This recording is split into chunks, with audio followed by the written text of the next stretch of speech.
Then there's no break. Now normally if you look in a Sefer Torah, if you look at the print in a Sefer Torah, between parshas there's a gap. There's a gap, there's a white space of where letters would normally be, and there's a gap. Between parshas Vayigash and parshas vayechi, there's no gap. There's no gap. And that's why the first Rashi, if you look at the right column, top line, says, Lama parsha zu stuma. Why is this parsha closed off? Meaning that there's no indication that it's a new parsha. There's no space in the Torah that indicates it's a new parsha.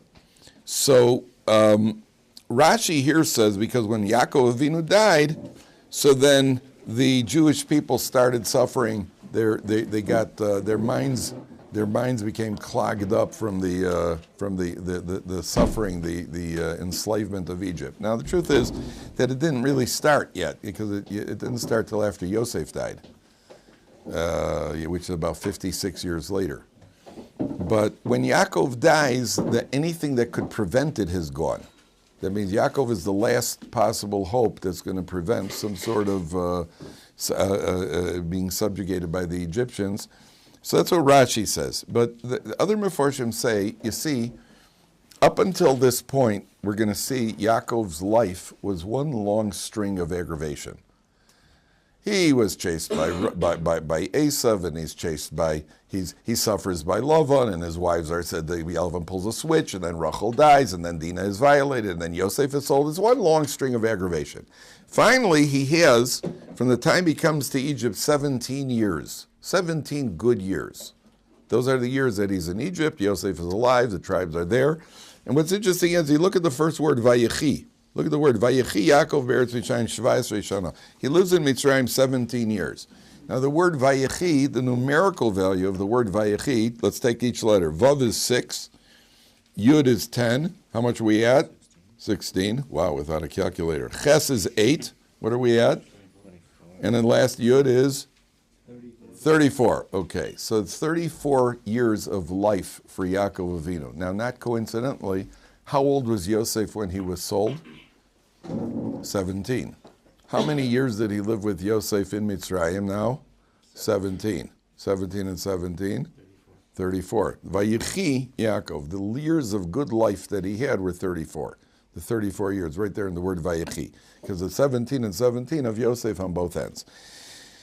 The question is, why does the Torah not make a break before this parsha? And the answer is that it's an indication. When is the main growth for a person, a Torah Jew? When do you grow the most? Right? When do you really grow? A person grows through adversity. We don't want adversity, and we're not looking for adversity. But a person grows through it. And adversity, by the way, doesn't have to be something really nasty that happens. Adversity could simply be fighting against our character traits. If I'm a selfish person and I have to train myself to be a giving person, that hurts. Anytime you got to sacrifice something, it hurts. Anytime you got to give up something, it hurts. If I'm a person with an ego and I have to set aside my ego, or if I have some desire to eat non-kosher food and I have to fight against not eating non-kosher food, that hurts. It's painful when you fight against a desire. It's painful. That's when we grow. When it's easy, when it's smooth, the person doesn't grow as much. So the Torah is indicating, there's nothing new right now. The lack of a gap between the two parshas is for Yaakov's life. The main growth took place already. Growing through adversity took place. Do you know that? I'll tell you an incredible idea from the Sfas Emes. He says, when the ultimate mitzvah is to give up your life on Kiddush Hashem. The ultimate mitzvah is for a Jew to die when and not violate one of the 3 cardinal sins. If an anti-Semite pulls a gun and says worship idols or kill somebody or commit an act of immorality, he has to give up his life and not commit the Avera. That's called to die al Kiddush Hashem. That's the ultimate act of sacrifice. So the Sfas Emes says, when, let's say you have a desire, you're on an airplane and they forgot your kosher meal. And they serve something that looks like and it happens periodically, like a lot. And they're serving, everybody else is eating their food, their non-kosher food, and you have an apple and a banana that they managed to find somewhere. And now you have a desire, and you overcome the desire to eat. Whenever you overcome a desire, it feels like your part of your life is being cut away. Let's say if you don't want it that dramatic, so let's say it's at page 268. Let's say you've eaten 2 pieces of lemon meringue pie. You want to have a third, and you decide, you know what, I'm going to turn on the old self-control switch. I'm not going to have that 3rd piece of lemon meringue pie. And you resist simply because you feel, I really should try to get a little control over here. All right, we're into science fiction now, but let's say you actually do that. At that moment that you overcome a desire, it hurts. It hurts. It feels like somebody's killing me. At least part of me is dying. The Sfas Emes says, at the moment that you overcome a desire, it's as if you have died al Kiddush Hashem. How do you like that? How do you like that? That means you have an opportunity every day when you get to that point where you realize, you know, there's what I need and there's what I want. And there's what I crave. They're different levels. I need 1 piece of schnitzel. That usually should be good. I want a 2nd piece, and at my level, it's acceptable. The 4th or 5th one, I should have gotten be able to put on the brakes before that.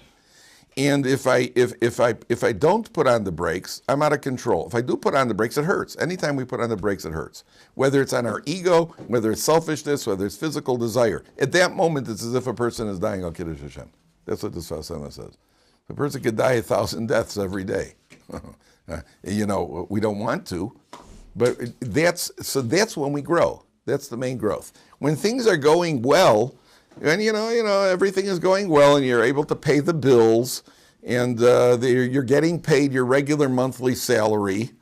We're into science fiction here again, and your kids are doing well in school, and your wife is in a good mood, and your mother-in-law just left, and everything is going well. You know, at that point, it's easy to serve Hashem. How do you feel when you get up in the morning, you get a bit of a headache, and you can't pay the bills, and something's there that you just got a call from the principal yet again. And this time it was something that happened some incident with the noodles, right? And then you got to go to shul and daven. You got to go, and all you're thinking of is when you do like this, you're thinking that there are a few other people you'd like to be doing that to.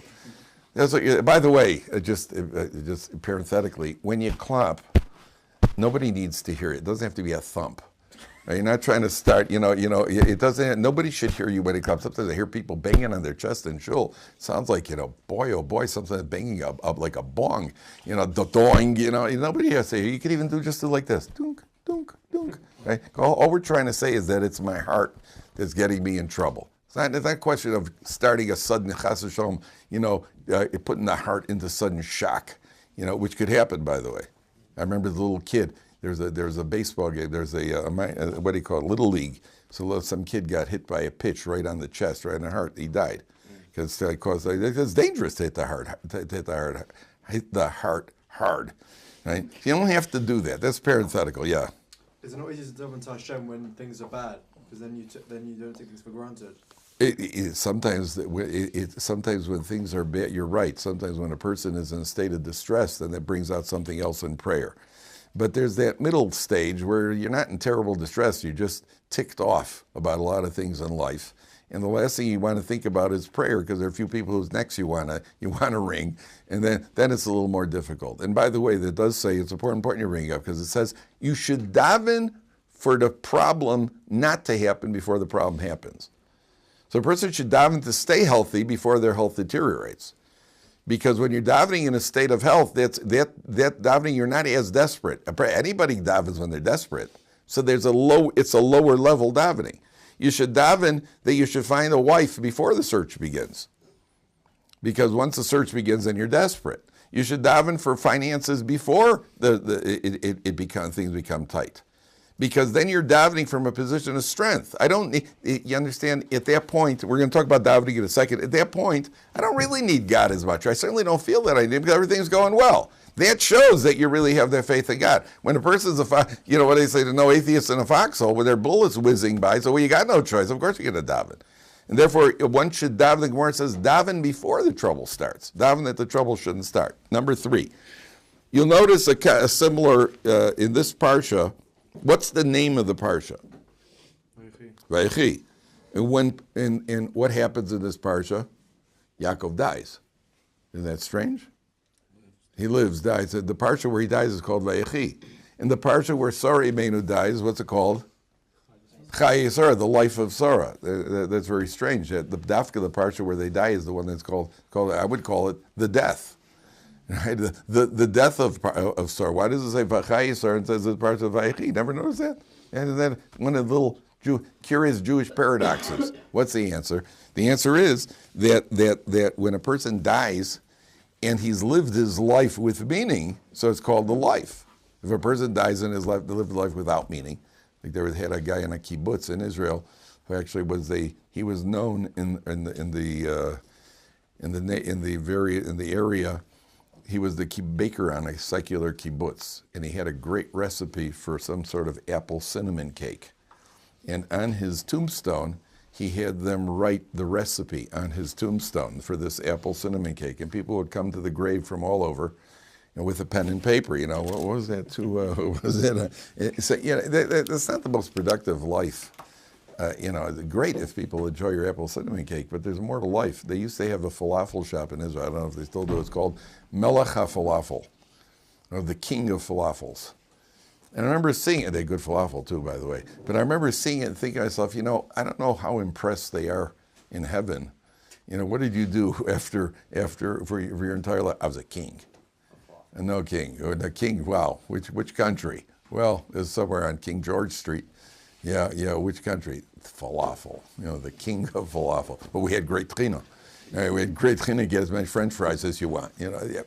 So I have nothing against people making a parnasa. You want them sell falafel. But that can't be your life, that you're the king of falafel. So it says, Vayechi Yaakov, that Yaakov's life is called a life. Now, Vayehi Yemei Yaakov. Now watch this, because this also seems like a redundancy. Look at the first top line. Vayehi Yemei Yaakov, the days of Yaakov, Shnei Chayav, the years of his life, Sheva Shanim V'Arboim U'Me'as Shana, 7 and 40 and 100 years. So there seems to be a redundancy, because it says the days of Yaakov, the years of his life. If I was writing, I would just written the years of his life were 147 years. What's the days got to do with it? Why did it say Vayehi Yemei Yaakov? The days of Yaakov Shnei Chayav. What does that mean? What's that teaching us? Anybody got an idea? What's that teaching us? To me. What's that teaching us? Boy, do I wish there was something in there to make a toast on. What's that teaching us? You may... Every day he was trying to... Excellent. That means sometimes we make a mistake and we think, oh, well, I got off to a bad start today. Today's a waste today. We'll try it again tomorrow. It's a big mistake. And what happens is one day goes after another. It's only a day. It's only a day. We'll waste today. We'll waste tomorrow. That's not. Life is made up of individual days. The days create the years. It's not a person, you look back on certain people who achieved something in life. You look at the Gedolei Ador, you look at the people who became big Torah Talmidei Chachamim, and you look back, you just see one big package at the end of the day. Rav Moshe Feinstein didn't become a package at the end of the day. The Chafetz Chaim didn't become a package at the end of the day. Every single day of his life was it's a new day, and it's a new challenge. And then when you look back, the days start to accumulate. So, people say that life goes fast.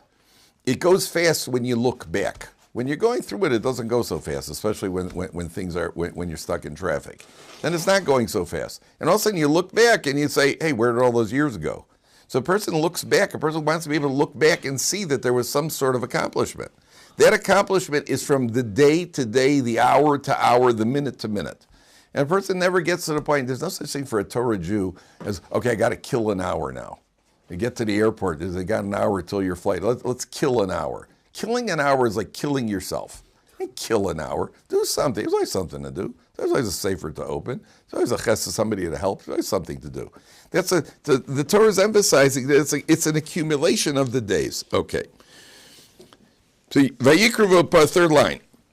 Vayikruvu Yemei Yisrael Lamus. It was kind of close to Yaakov to die. Some of the Farshim say that he sensed it. Some say that he felt it, that he's actually physically he felt he's getting close to dying. Vayikra livno li Yosef vayomer lo, im no motzasi chen beinecha, if I find favor in your eyes, simna yodcha tachas yurechi, put your hand under my thigh, ve'asisa imadi chesed ve'emes, do a kindness and truth with me, al nasik b'reidim b'mitzrayim, do not bury me in Egypt. Now, there are three concepts here in this pasuk. First of all, what's the idea of putting a hand under a thigh? Where else did we find this, by the way, in the Torah? Where do we find a hand under a thigh? Where? Avram. Who put the hand under the thigh? Good. And when Avram wants him to swear, he puts a hand under the thigh. The most basic idea of the hand under the thigh is even nowadays when you go to court. So first of all, a Torah Jew, you're allowed to decline swearing in court. You're allowed to affirm. You know, when you're in court, you can say, I don't swear religiously, so I don't swear, but I will affirm it. Right? Swearing, you could affirm it.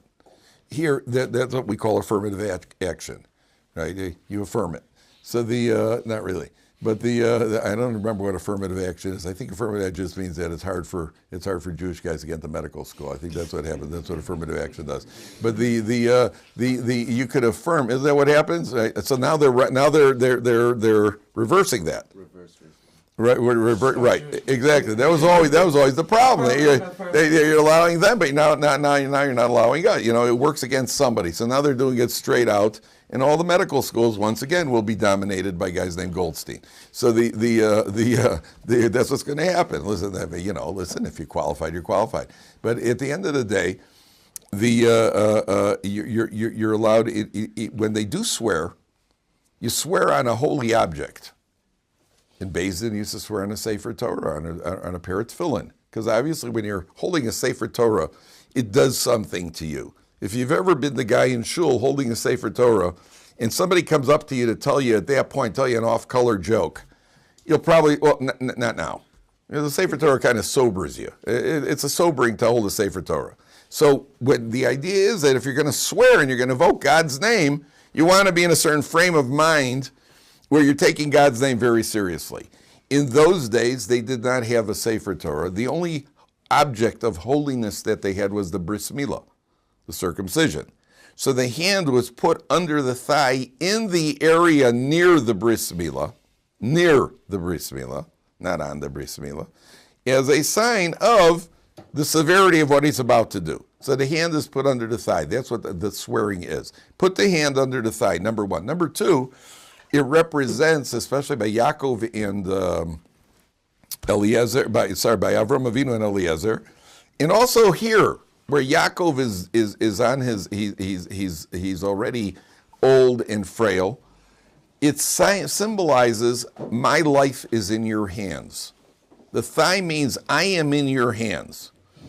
I remember that commercial they used to have that he's got the whole world in his hands. He's got the wide world. I remember that was that he's holding a globe, I think, or something like that. That's what it symbolizes. Yaakov Avinu is in Yosef's hands. And I'm making a request. I can't do it, especially here. Avram Avinu asked Eliezer to go get a shidduch for Yitzchak. And I can't go because I'm also old. I can't travel. I need you to do it. Here, what's Yaakov asking Yosef to do? Don't bury me in Egypt. Don't bury me in Egypt. When a person dies, he's certainly in other people's hands. He's certainly nothing that he could do about it. Now, why doesn't Yaakov want to be buried in Egypt? Several reasons. Number one, Yaakov felt that they may make him into a deity. If he's buried in Egypt, when Yaakov Avinu arrived, the famine was supposed to go on for another 5 years. The famine stopped. As soon as Yaakov Avinu arrived, the famine in Egypt stopped. It only lasted for 2 years. So the Egyptians saw him as a holy man, and he was worried if he'll be buried in Egypt, then they'll turn him into a deity and they'll come and worship. Number one. Number two, he didn't want to have to go through. There's a concept that if you're buried in Eretz Yisrael, so at the resurrection of the dead, you get right up. For somebody who's buried in Eretz Yisrael, when the Tchiyas HaMeisim at the resurrection of the dead, you go, now what happens to people in Chutz La'aretz? What happens to people who are not buried in Eretz Yisrael? So there's something called Gilgul Mechilos. Tunnels are made. I remember hearing about this in second grade. Boy, was I spooked. There are tunnels, and the person will then roll till Eretz Yisrael. I'm picturing people rolling to Eretz Yisrael. It's a long roll. And they're gonna roll to Eretz Yisrael. I think for tzaddikim, it'll be why they'll be able to walk to Eretz Yisrael. What's his name, Musk? But does he want to make like a tunnel under the Atlantic Ocean from England to New York? Good luck. So listen, You can maybe do it. you never know, but this I think we know. Yeah, sometimes you never know. This I think we know. He also wants to send people to Mars. He wants to have a habitation on Mars. He's got his Mars back because we've got everything worked out on Earth. See, everything Earth is good. Now we can worry about Mars. Half the people in the world can't find enough food. The other half can't afford food. But let's go to Mars. Maybe that'll be good. So so they want to make. So they had what's called Yaakov Avinu doesn't want to have to go through. Am I the only one who's normal, or am I nuts? It's one or the other. The two of us can't be on the same planet and both be sane. By the way, do you know that there's an organization called Arachim? And the head, the CEO of Arachim, it's one of the outreach organizations in Eretz Yisrael. The CEO of Arachim was a secular Israeli. And he was living he had grown up with a story that he was told. He was secular. He was told his grandfather, who was a religious rabbi in Europe, was in one of the concentration camps. And shortly before the end of the war, the Russians were already coming. By the end of the war, at one point, the German commandant took him out in front of the entire camp. And he said, Jew, there's a piece of pork. I want you to eat this pork. And he said, no, I'm not going to eat the pork. Sometimes you have to give up your life if it's in public, even for not the three cardinal sins. He said, I'm not going to eat the pork. He was a rabbi. He didn't want to discourage it. So the German said to him, see the dust out in the distance? He looks out. He says, that's the dust of the Russian tanks. They're going to be here in a matter of hours. If you eat the pork, you'll live to see it. If you don't eat the pork, you'll die. He says, I'm not eating the pork. He took out a gun and he killed him on the spot. Okay, that was a story that this secular Israeli grew up with. Eventually he went to America, he fulfilled the Israeli dream and he moved to America. And he was involved in the arms trade, made a lot of money. He moved back to Eretz Yisrael. One day his wife calls him up at the office. She says, listen, I didn't make supper, pick up something on the way home for the family. So he stops off at this non-kosher restaurant where he wants to buy pork sandwiches for his family. And he's standing in line and he's thinking to himself, all of a sudden the story with his grandfather, remember that he said, now one of us has got to be crazy. Either he's crazy that he died not to eat the stuff, or I'm crazy that we are eating the stuff. What we can't be, we're both normal and living in the same world. And as a result of that, he started investigating and he himself became a Baal Tshuva. Now he's the CEO of the Arachim organization. So, that's why I say, I know I'm rambling, but it can't be that we're both normal. Either Musk is normal or I'm normal. We can't be, either it's going to happen or it's not. The odds are, I'll bet his money that it's not going to happen. I'll put down the 400 billion right now, right, that it's not going to happen. Okay. So Yaakov Avinu does not want to go through that suffering of having to roll to Eretz Yisrael. So he wants to be buried in Eretz Yisrael. And number 3, he calls it a chesed ve'emes. Do a kindness, let's call it a kindness of truth. Why is burying the dead called chesed shel emes? And not only that, the burial societies are often called the chesed shel emes society. Why is that called the chesed shel emes? Because it's only true chesed. Why is it the only true chesed? Because the person is gone, they can't give you anything back. Correct. That means that it's the only time that you don't expect to be repaid by the person you're doing chesed for. There are times in life where you do a chesed, and you help somebody out, and you're thinking, maybe one day there will be some payback, and often there is. That a person sees he owes you one, then he sees you standing on the streets, they stop, they give you a ride in his car because you once did him a favor, you lent him some money, whatever it was that you did. A chesed shalem is when you help bury the dead. Then you may get rewarded by God. You will get rewarded by God. But the person himself is never going to pay you back. That's why it's called a chesed shel emes. It's a true chesed where there's no focus, there's no thought of any sort of repayment. So Yaakov tells him to swear, and Yosef swears. Okay. Then starts a very dramatic episode in the Torah. By the way, there was a guy in America who... there was a kollel guy was driving and he saw a limousine broken with a flat tire at the side of the road. He sees the limousine driver's trying to fix the flat tire, so he stops and he helps the guy out, helps him fix the flat tire. Then the guy asked him his name, and he gave him his name. He couldn't see what was going on in the limousine with the smoked windows, but he gives him his name. The next day, a truck pulls up outside his house. They bring in a big bouquet of flowers and a little envelope with a note. He opens up the note. He says, "Thank you very much for the help on the highway yesterday. I've taken the liberty to pay off your mortgage. Sincerely, Donald Trump." Yeah. How do you like that? Before he was president. Before he was president. I've been told this story by several people. I can't confirm that it's true. I told you this. But, huh? I told you the story. You told me the story? Yeah, How long ago? Like 2 months ago, 2 months ago. No, okay. So I heard it in a previous life also. So the what do you call it? But apparently the story's true. You may have read it in my book, right? Which I probably wrote because I heard it from you. But at the end of the day, that is the story. Now I don't know if it's true. I'm assuming it's true. It's something that he would have done.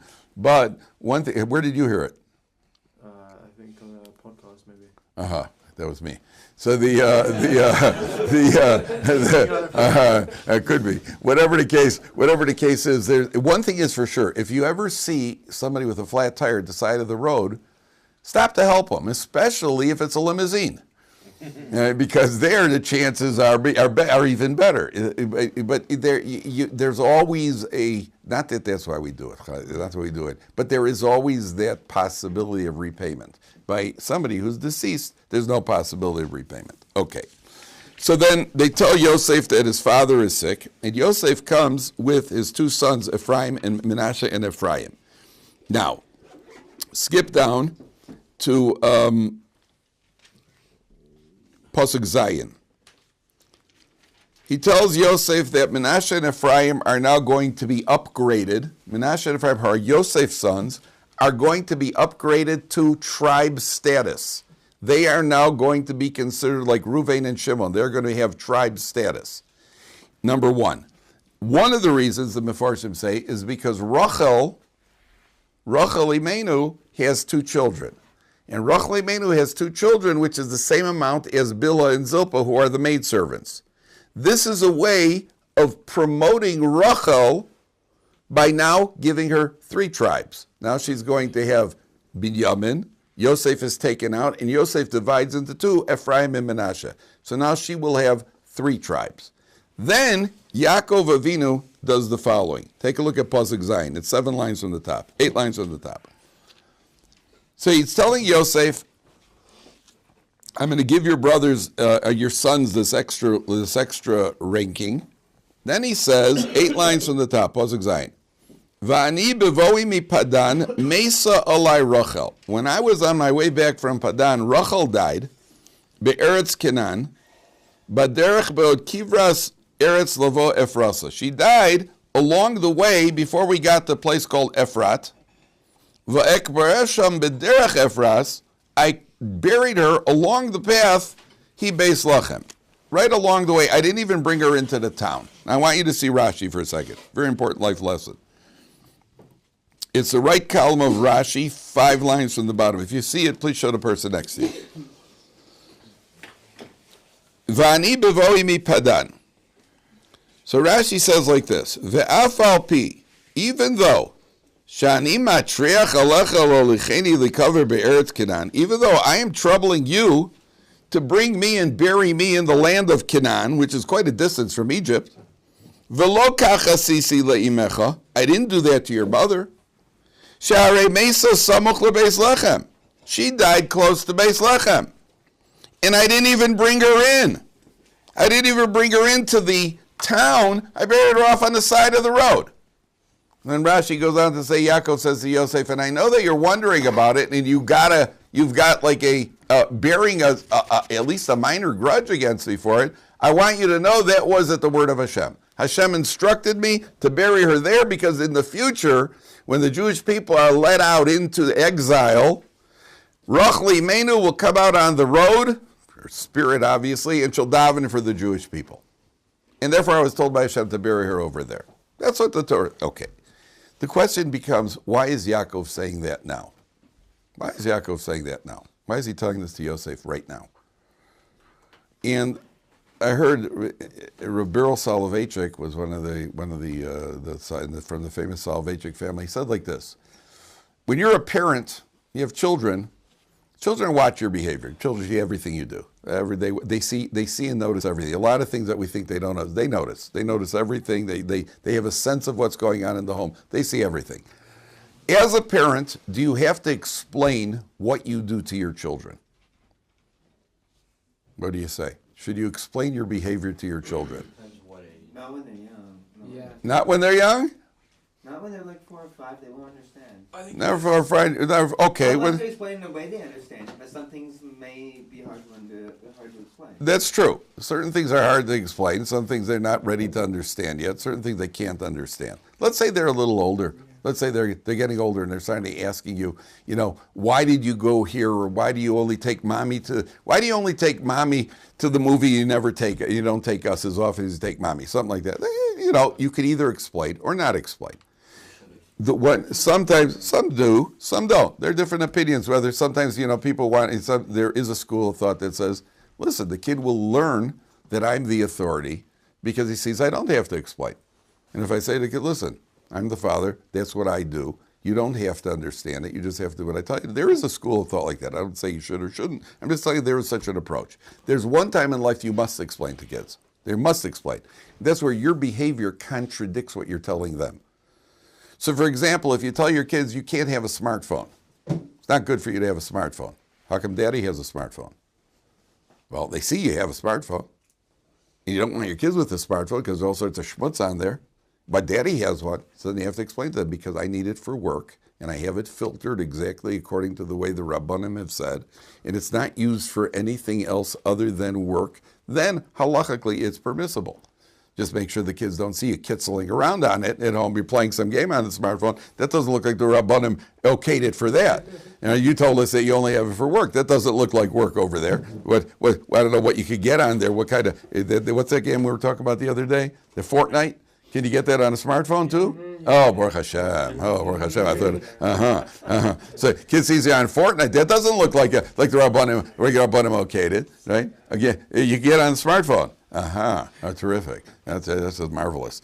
And or if you tell your kid, you shouldn't drink alcohol. You tell your teenager alcohol is not good for you. Yeah, alcohol is not good for you. Then they see you. When you have guests at the house or you're entertaining, or they see you on Shabbos and you're in the Kiddush club, and you're putting it down like a fish out of water. I thought alcohol is not good for you, or don't smoke. Smoking's not good for you. And the father himself smokes. Not good for you. No, for me it's okay. My lungs are older and stronger. For you it's not good. There, if you're contradicting yourself, you have to explain it to your kids. That you have to explain a self-contradiction. Yeah. Well, the smoking and the drinking example, there's a lot of people I've heard of who have they won't because my dad or my brother or I saw him smoke my whole life. I don't want it to be like that. There are people like that, but there are other people who want to smoke, and then the father says don't, but the father's contradicting himself. Right. All these things, it comes to other places as well, where a father tells his kids, I think you should go to the Beis Medrash and learn now.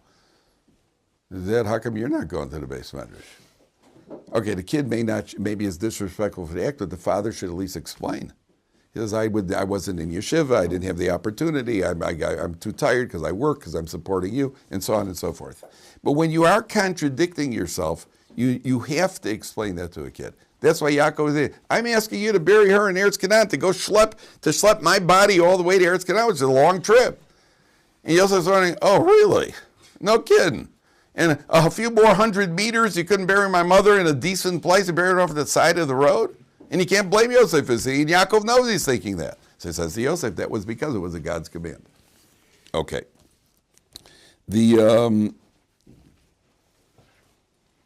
Take a look now at Pasuk in Pasuk Ches. Vayar Yisrael es b'nei Yosef. Yaakov Avinu sees the sons of Yosef. Vayomer mi ele. Who are they? What do you mean? Who are they? He knows who they are. Right? Who are they?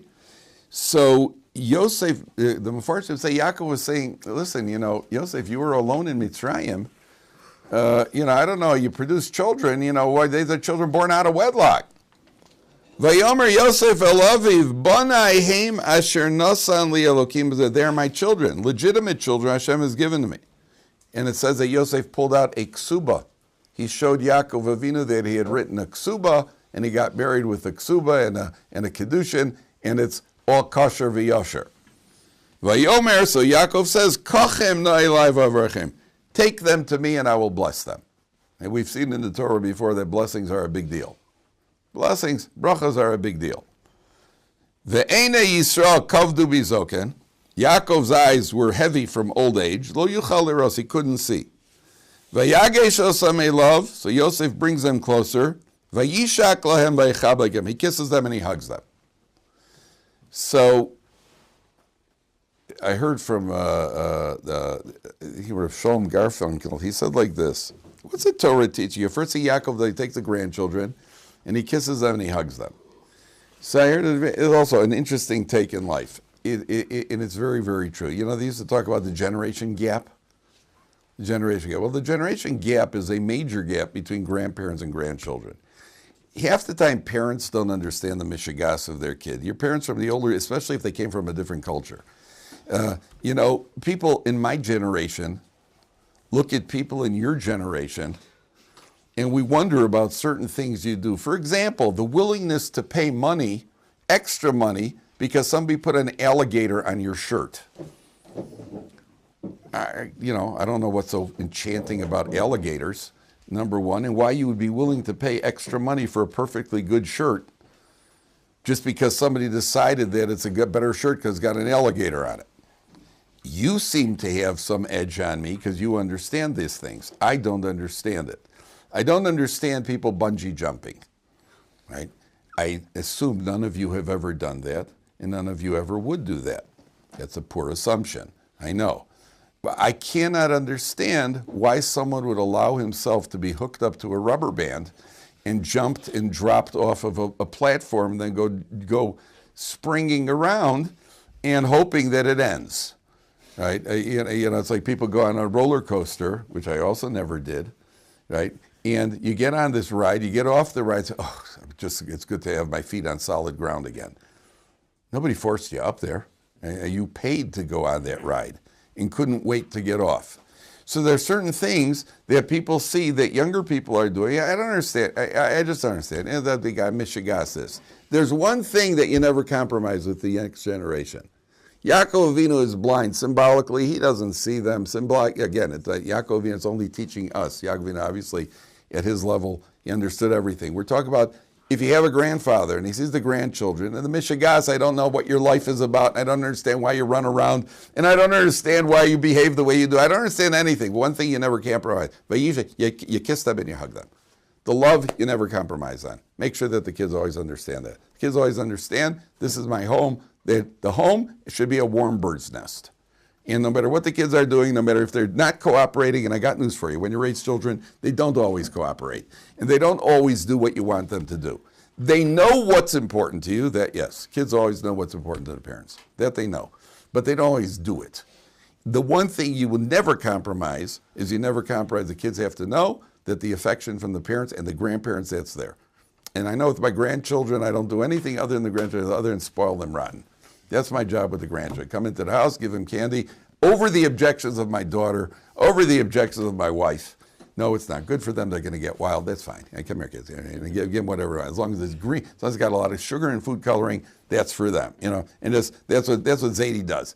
And then when they get wild, I tell my daughter to take care of them because they're out of control. But there should never be that the kid doesn't know from his parents or his grandparents that the love and affection is there. That's what the Torah is teaching us. Now starts the drama. Vayomer Yisrael el Yosef. Yaakov says to Yosef, 2 lines from the bottom. Re'efa necha lo filolti. He probably translates, imagined it. I dared not accept the thought that I would see your face. Well, we would say, I never imagined I'd see you alive. Hashem is your offspring. Wow. I never even thought I'd see you. Now, I want you to look at that word filalti very carefully. Filalti means I never allowed the thoughts to enter my mind. Palel means to penetrate. What's the root of that word? We do it all the time. What's that? He'd palel, tefillah. Okay, now there's a very big question people have. When you daven, most of davening, if you ever look Psukkah is there when we talk about how wonderful God is, how great God is, how terrific God is, and there are many cynical people in the world say, what do I need to daven just to feed God's ego? That's the people that want to daven. And the answer is we're not feeding God's ego because it doesn't have an ego. So why are we doing it? Why do we keep talking about the miracles and we have to thank God for this and He's wonderful there, wonderful this, wonderful that? What are we doing when we're doing that? We are penetrating ourselves with the realization of what God is so that we can serve God and get closer. The entire, what we're chanting and talking about God's attributes and God's merciful and God's great and God did miracles is not to feed God's ego as the silly cynics will say. What we're doing is we are penetrating ourselves. That means tefillah it's a mistake. It's a very big mistake people make. When we davening comes from the outside in. We're penetrating ourselves. Not that we're giving something to God. We're taking something from outside and trying to penetrate our own hearts.